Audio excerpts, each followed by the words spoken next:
Exciting times. There's so many exciting things that are going on right now at Cinco Ranch, pun intended. Right now, there's so much going on. We knew last week, as we talked about, Treat Street was an unbelievable success. So if you haven't already personally found Anna and her team to help lead that, make sure you do and thank them. Thank them for what it did for our kids, for our families, and what it's going to do in our community and the impact that's going to come from our follow-up. Beyond that, we have Feed the Hunger, which last week we had the sign-up sheets out for the first time, and I've personally been really overwhelmed by your response.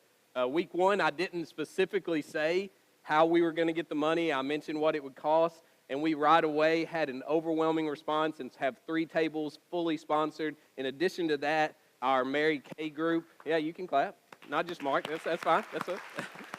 And in addition to that, our Mary Kay group that meets at the building, which has several of our ladies connected, they stepped up, they volunteered and hosted a table, and now we have all 3, I believe as of this morning, filled. And so we have a second sheet, or not a second sheet, a 4th sheet sitting back there that is for the overflow table. We actually have the funds available to sponsor a 4th table if we have enough volunteers. And so that table won't be 1 to 3 on Saturday. That's the one catch. It'll be 7 to 9 on Friday. So I want you to do one of 2 things. If you haven't signed up yet, you're wanting to serve as a family, again, you have to be 5 years old and up, so you can do this if you have little children.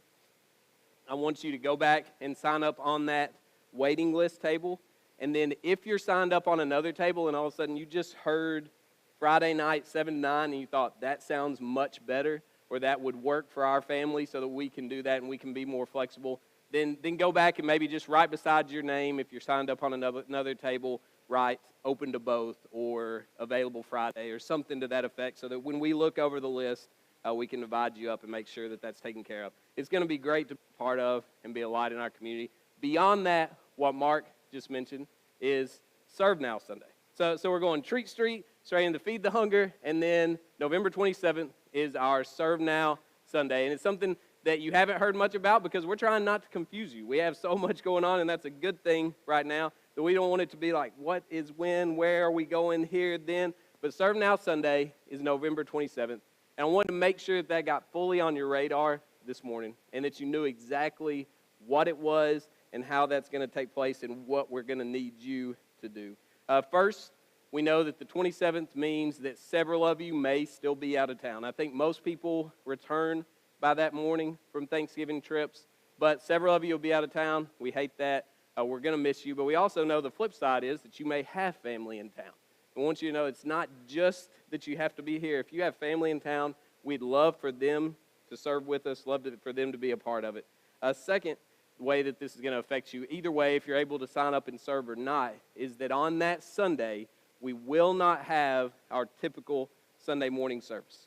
What we're going to do is be dispersing throughout the community, both in Katy and some surrounding areas, and we're going to go out and serve.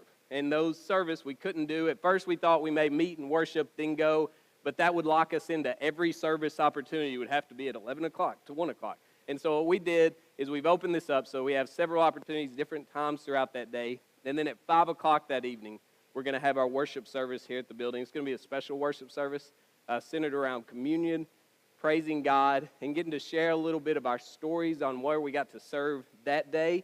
And beyond that, to talk about how we're going to use this. Because when we have a big day like this, when we talk about serving now, it's not just serving now on one Sunday. I believe as we've, as a staff, kind of worked through this, that this is going to be a perennial thing. This is going to be something we'll bring back every year. But the goal is not to be the kind of church where, one day a year we have this Serve Now Sunday where we go out and we work in the community. We want to be the kind of church where when we do our Serve Now Sunday, it's so that it can get into your hearts where you serve. Because most of these places, they love when we call them about a big event like this. But you know what they love so much more is when they have somebody like you, and we have people that do this in our church family, that volunteer every single week or every single month to fulfill that need. You know how stressful this is. If you don't ask Anna about trying to get volunteers for children's ministry, how stressful it is when your job depends on volunteers and you have to wait for a group like us to call on, we have a group available Sunday. So make sure that you're understanding that in your heart. here's the list, just because I want to put it on your mind so that you can think about it and pray about where all we're going to serve, because there's several places in the community. And what we're going to do next week, there will be sign-up sheets all around the auditorium. We'll have tables set up and sign-up sheets for each of these locations. We're going to send out a follow-up email that'll let you know a little bit more about each one so that you can pray and talk about as a family where it is you want to serve. But we're going to need you. We're going to need 100% all in of everybody who's available. So here's a list, flying through it. Camp Cinco, we're going to do some upkeep, some cleaning.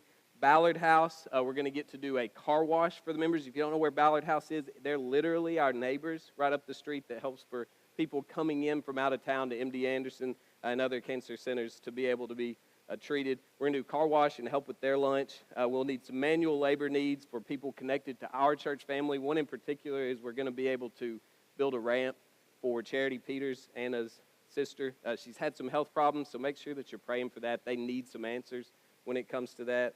But we're going to be able to help there. Impact Church of Christ for worship and lunch. Brookwood Community Center for community for worship, lunch, and table activities.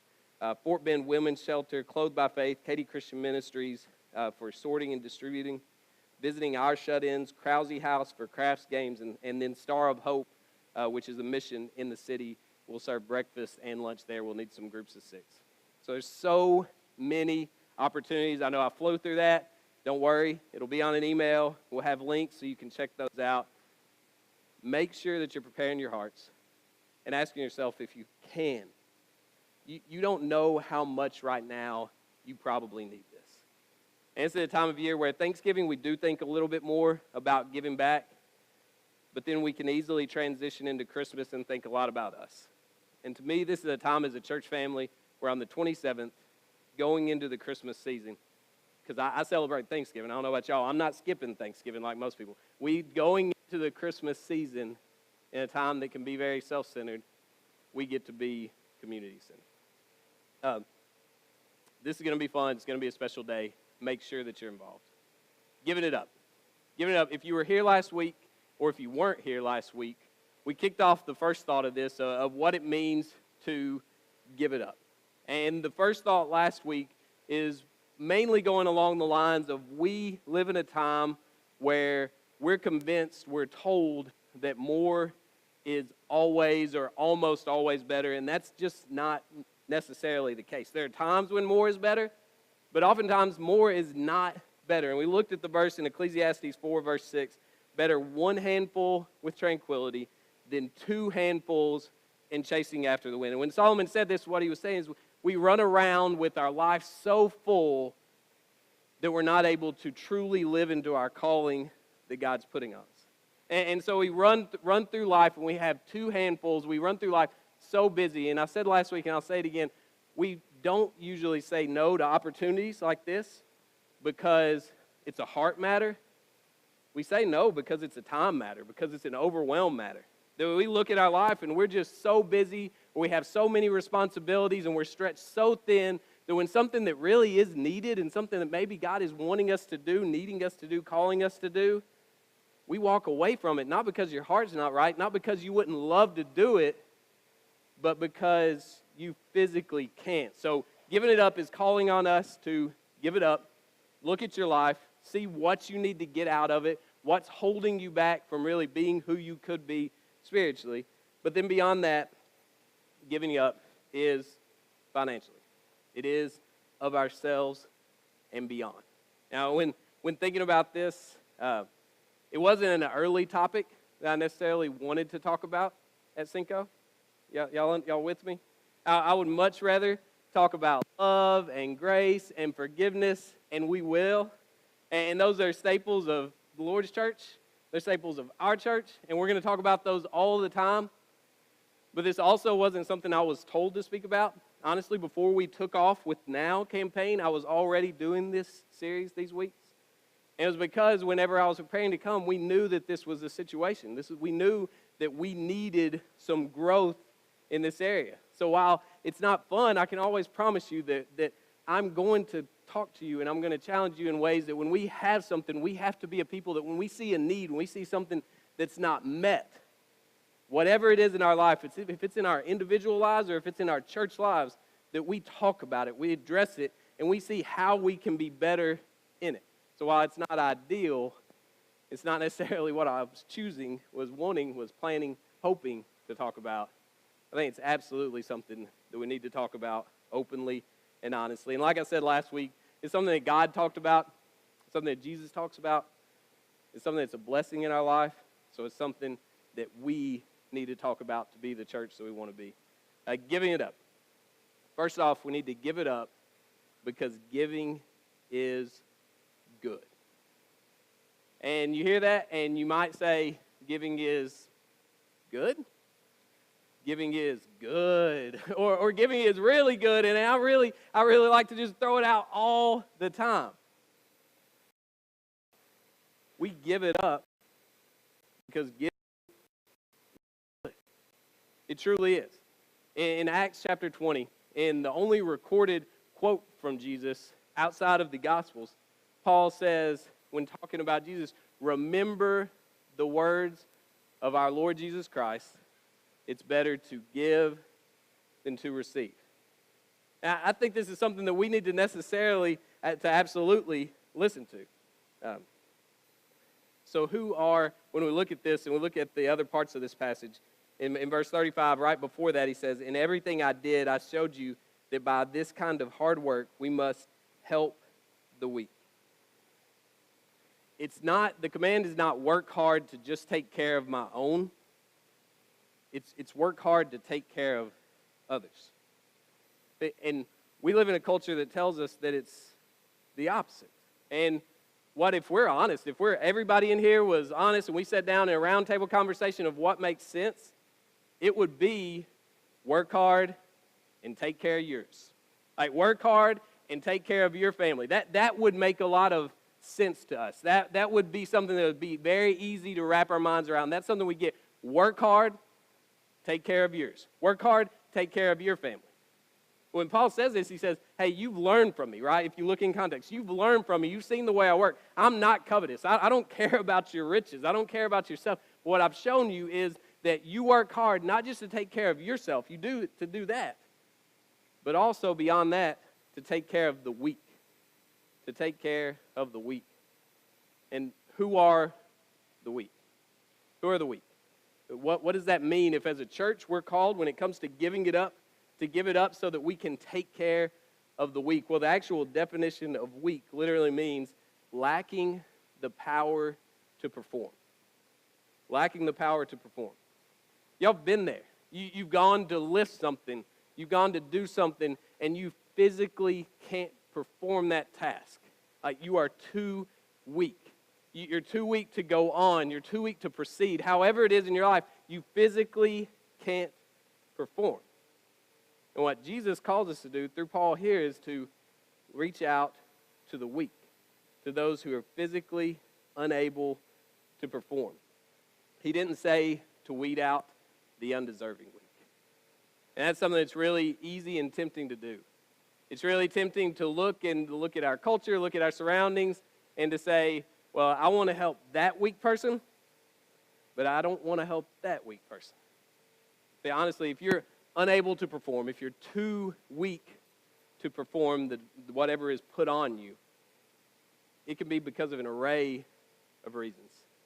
It can be because of bad situations. It can be because of bad breaks that have happened in your life, bad upbringing. I think about that a lot in life. I'm sure some of y'all have been there. Why was I blessed? I have great parents. Why was I blessed to end up in the situations I am? Well, I think that is because it builds me up to be stronger, to be able to help others who aren't. Don't judge somebody because of their bad upbringing. Some people could be in this situation. They don't want to stay there.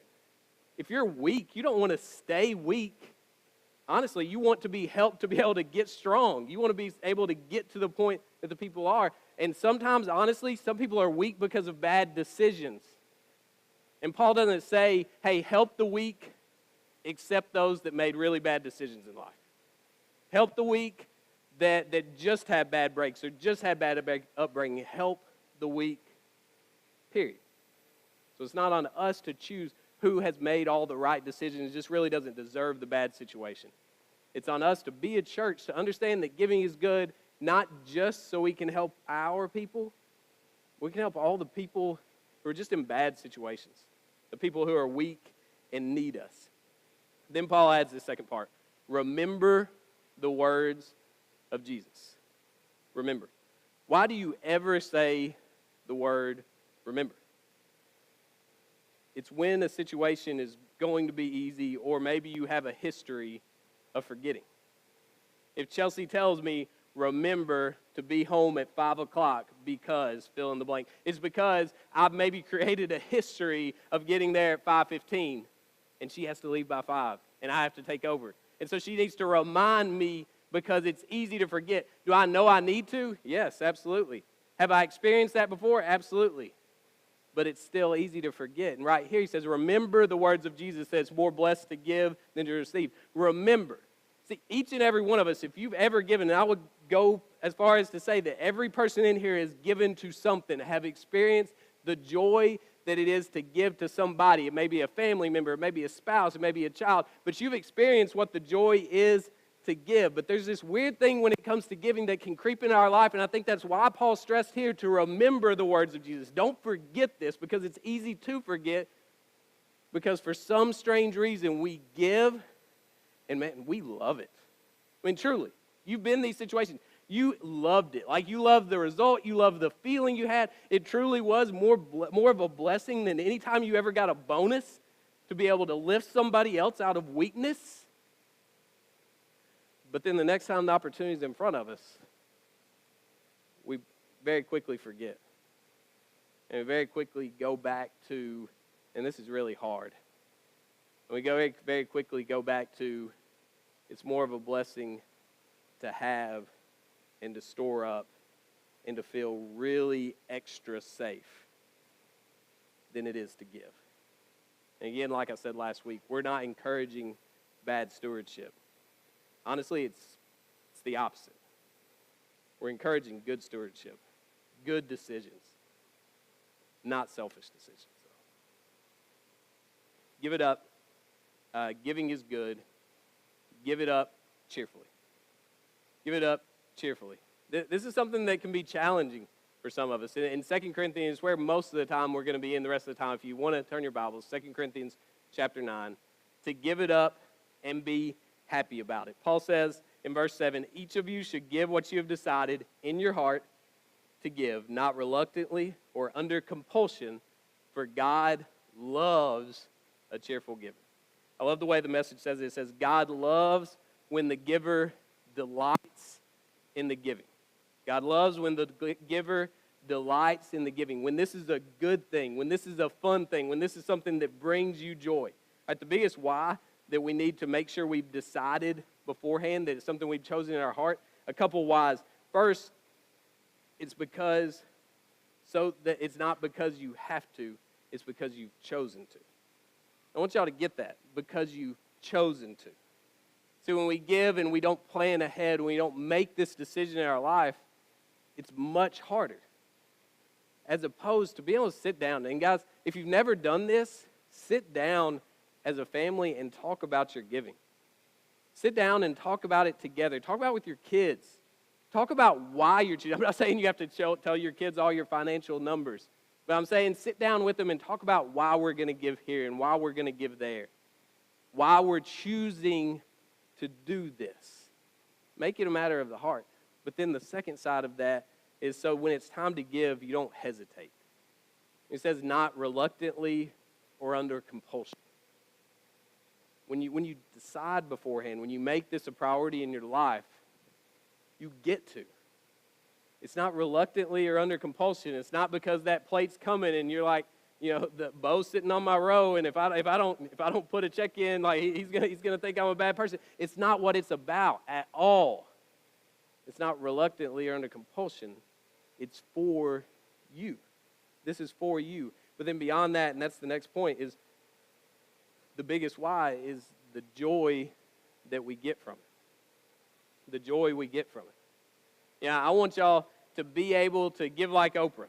And what I mean by that is it's the you get $100 and you get $100 and you get $100. Y'all know what I'm talking about when Oprah has our giveaway day and she is so happy. And it's like the energy is like, this is freeing. And I know you're like, Oprah's giving like a 1/10% of what she's worth. But that's beside the point, because we want to have that joy in our life that when we're giving, when we're letting go, it's like we get to.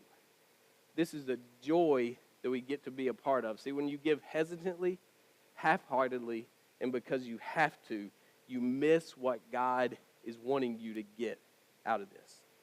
We miss that it's more blessed to give than to receive, and it becomes, I've been given, and so I'm commanded to give. And we've missed the message of Jesus Christ when that's the way we feel.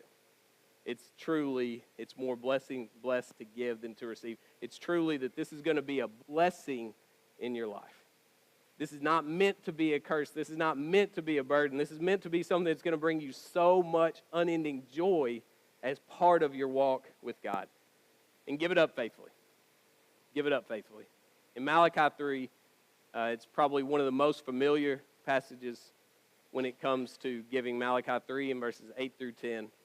And in verse 8, it's Malachi challenging God, challenging the Israelites to return. And challenging that, which he did often, with an offer of trust. Because the Israelites were constantly bouncing out.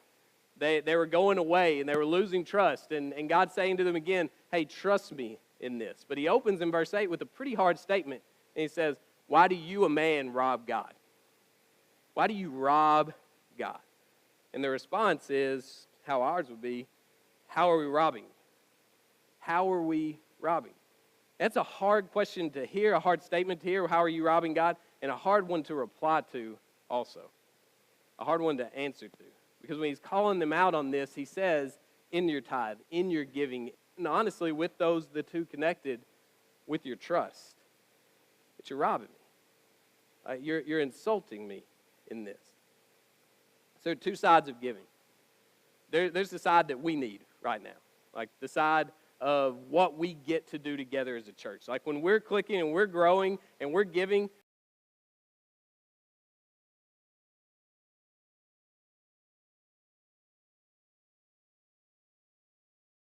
we get to do amazing things in this community. We get to do amazing things to reach the community more. But the flip side of that is the personal side. I will never judge your heart by your checkbook. That is not what this is about. We should never judge each other's hearts by our checkbooks. It's not. What it's about is a relationship with God and God issuing these challenges of our faith like he does through every other thing in our life and saying, hey, trust me on this, that you're going to be blessed if you listen. And we have to answer this question. Are we giving in the way God's calling us to give? Am I responding to his message? And like I said, this isn't for us. It is. I mean, we need to respond as a group. But this is for you. This is for you to ask. It's not for us to judge. The next part of the verse we're more familiar with. In verse 10, he says, bring the whole tithe into the storehouse, that there may be food in my house. Test me in this, says the Lord Almighty, and see if I will not throw open the floodgates of heaven and pour out so much blessing, there will not be enough room to store it. Y'all know how exciting that verse is? I don't know if you've read it and almost gotten chills. And for me, when I read it, it makes me a little afraid. It makes me a little afraid because what if he means it? What if God is saying this not just to the Israelites, but to us, to trust him in this way? You know, God doesn't say throughout Scripture anywhere else to test me. He says, test me. Hey, try me. And when he says test me, what he's really saying is trust me. When he's saying test me, when it comes to our faith, he's saying test me and I'm going to stretch you. Because anytime there's a test, I mean, it's hard. This is challenging. God doesn't not understand this. That's why he's saying, hey, test me. Test me and see if I'm not going to throw open the storehouse, if I'm not going to throw open the floodgates and overwhelm the storehouse. And think about how exciting that would be when you have so much overflow. And if at Cinco Ranch, we're no longer talking about a deficit. We're no longer talking about, hey guys, we got to get back in the positive. We've got to get back beyond the red. We've got to just get back even.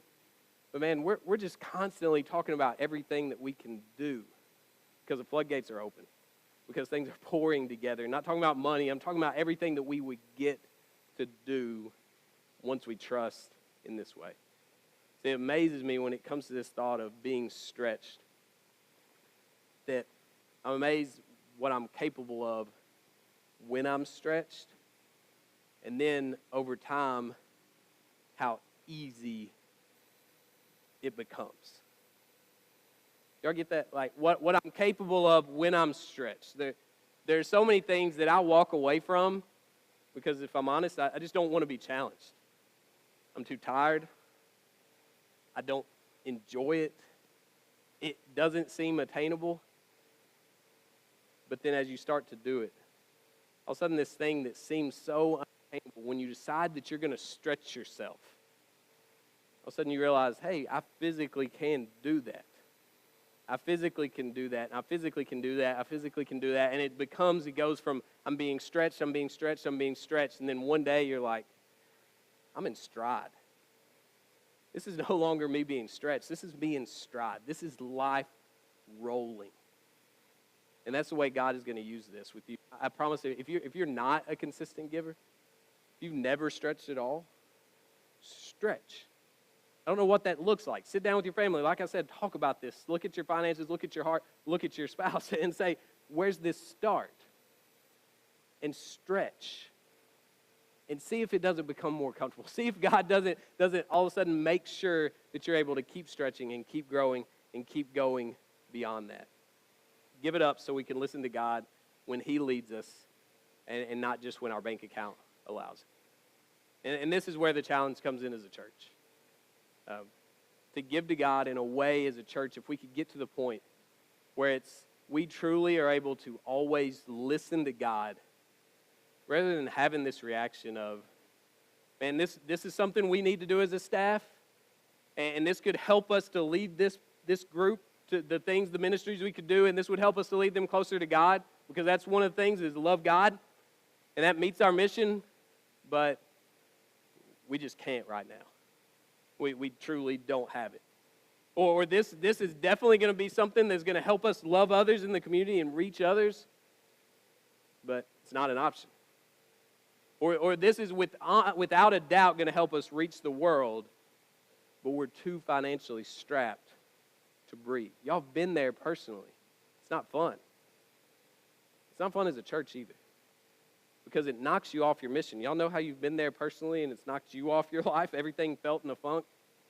If we're not there as a church, if we're not not just running in a rhythm and rolling with this, then we're going to feel the same way. We're going to feel in a funk, and we're going to constantly feel like we have to say no rather than being in a place to trust God. And that's what I want you to know, is that we want to rise up to that challenge too. We want to be a church that rises up to that challenge with you, so that we can abound in every good work. That's the known passage further down in 2 Corinthians 9. Do all this so that you may abound in every good work. In other words, to be a church that we want to be, we don't want to be a super complex church. You know, honestly, I mean, when you look at our mission, it doesn't get much simpler than that. Love God, love others, reach the world. Even if you have a bad memory, you can memorize that. And that's for a reason. That's on purpose. You know how we can simplify it and connect it to this? Is when we're a church that can abound in every good work. I mean, I'm not saying you could give constantly, and there are always good things to give, but I'm saying when something comes our way and it meets our mission, that we do it. That we don't have to hesitate, and we don't have to sit and weigh, and we don't have to look at 3 great ministries and say, well, you know, we've got to cut these 2, and this one's probably our best. I'm not saying there's not times to say no, there will be.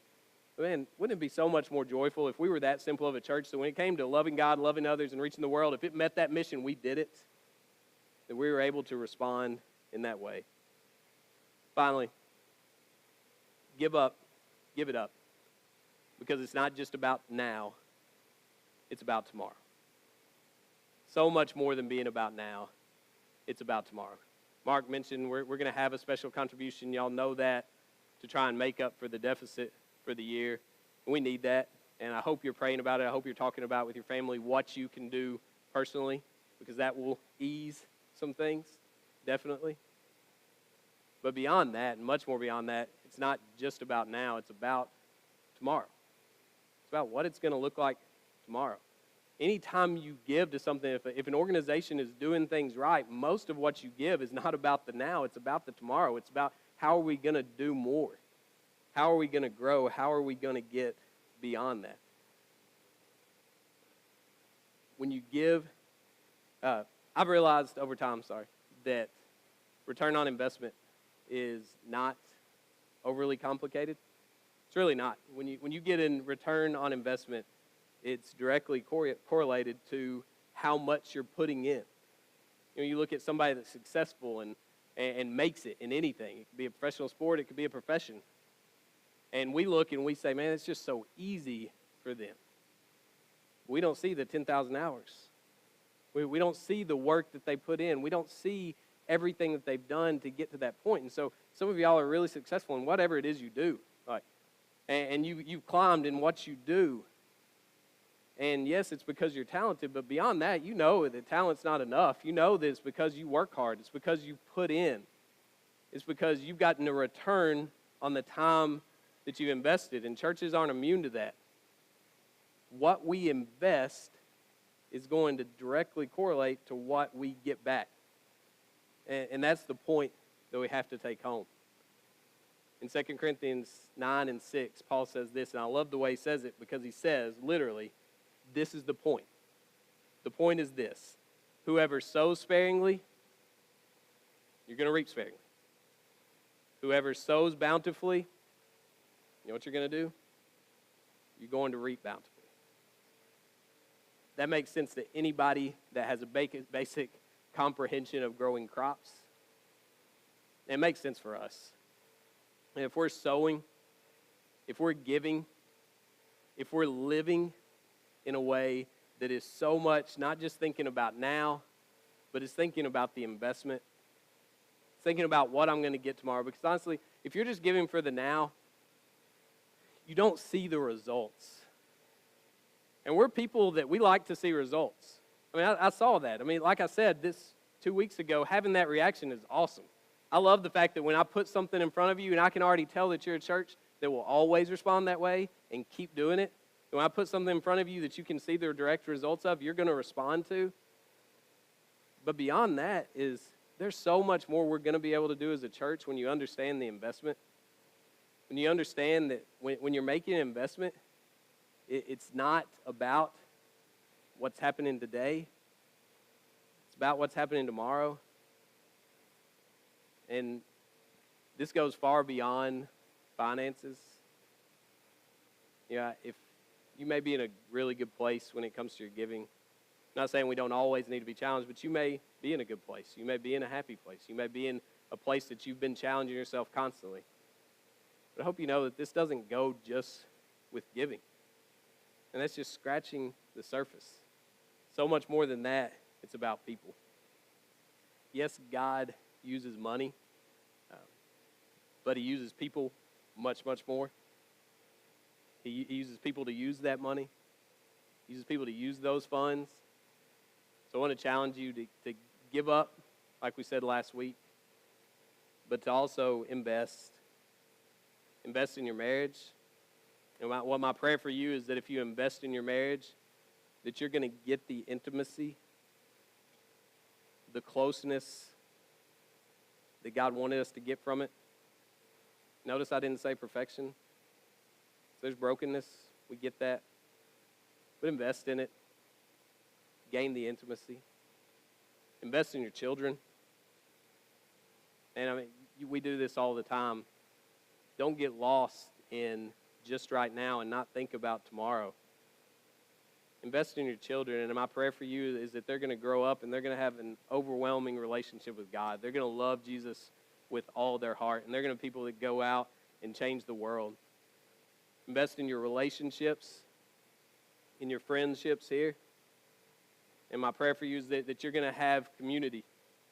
You're going to have community that when you're going through these hard times, when you are weak, when you are broken, yes, we're able to help financially. That's what we should do.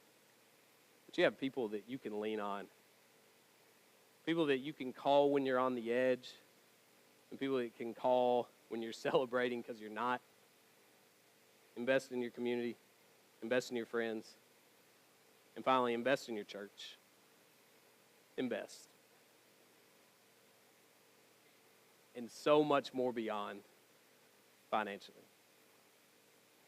I can promise this. If you want to wash everything else that I just said, if you go all in, like honestly, if you as a church, if we as a church go all in and invest in this church and what we can be, all that financial stuff, it won't be a worry. Honestly, it won't even be a thought. Because we'll be fulfilling God's mission so well and rolling through it that that'll never be a stress again and never be something that we hold back from. I understand that some of y'all struggle with the thought of this. Some of you struggle with weekly giving. But like I said, we don't struggle with giving to things we see. I've seen this throughout my ministry. In youth ministry, I've done several bigger fundraisers, and people respond to a mission trip. People respond to raising money for vans. I'm sure Drew may need to do that next week. But people respond because you see it, and that's good. Like I said, don't stop doing that, and we need to do better about that. We need to be the kind of church that makes sure that you understand every week when you come in these doors that your investment mattered that week, that we're doing things like feeding the hunger, that we're doing things like serving now, that we're doing the things to where your investment fully matters. That we're upgrading our facility, not because it matters to us, but because it matters to us reaching the world. Because we want to be a place that brings people in, because at first they don't have that relationship with God, and we want them to want to come in and to get that relationship with God. We want to be that kind of place where you can see where your investment is going. So we want to be a place that gives, not when there's a special event, or not just when we're running at a deficit. But honestly, and I want to challenge y'all on this more than anything, give when we're thriving. Give when we're thriving. Give when you're thriving. And it is going to be so much fun. What we're going to get to do, what I feel like we've already started doing, and what we're going to roll into now, is going to be so much fun if we're willing to give it up. If you have anything in your life this morning that you need to give up, that you need to lay before God and you need to get out of your life, if you have any of those needs at all or anything else, we can pray with you here, we can pray with you back there, we can pray in my office. We're here for you. If you have any need at all, would you come as we worship?